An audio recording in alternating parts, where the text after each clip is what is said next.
À l'occasion du 56e anniversaire des Forces armées nationales ce mardi 1er novembre à la place de la Révolution de Ouagadougou, le chef de l'État, Roch Marc Christian Kaboré, a appelé son armée à se conformer aux règles de l'État de droit et à se débarrasser des réflexes de l'État d'exception.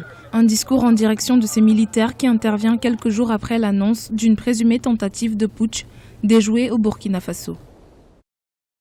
La démocratie a besoin d'une armée forte et républicaine. L'armée doit être au service du pouvoir politique qui, dans toute démocratie, tire sa légitimité de l'onction populaire. Il importe que l'institution, et au même titre le militaire, observe à tout égard une attitude de neutralité, entendue comme leur non-immission dans la sphère politique et partisane. Depuis 1960, année de son indépendance, le Burkina Faso a connu 8 coups d'État réussis. Sur les 9 chefs d'État qui se sont succédés à la tête du pays, seulement 3 sont des civils, le reste étant des officiers à l'origine de coups d'État. Si le climat politique dans le pays semblait s'améliorer, cette nouvelle tentative déjouée met l'accent sur la fragilité du tissu militaire burkinabé.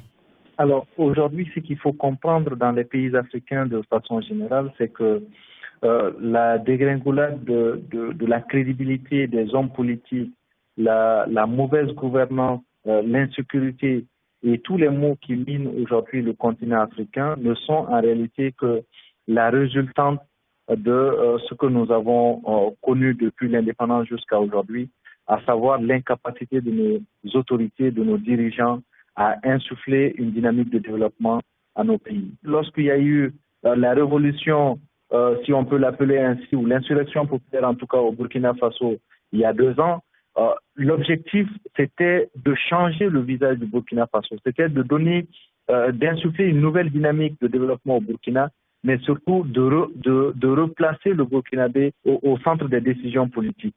Mais 2 ans après cette insurrection, aujourd'hui, les espoirs sont en train de se fondre comme une boule de neige.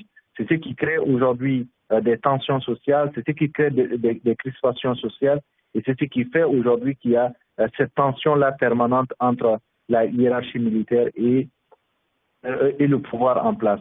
Depuis la chute du président Blaise Compaoré en octobre 2014, l'armée burkinabé est en pleine reconstruction. Il est primordial pour cette entité de retrouver sa cohésion, d'autant plus qu'elle doit désormais faire face à des menaces comme le terrorisme.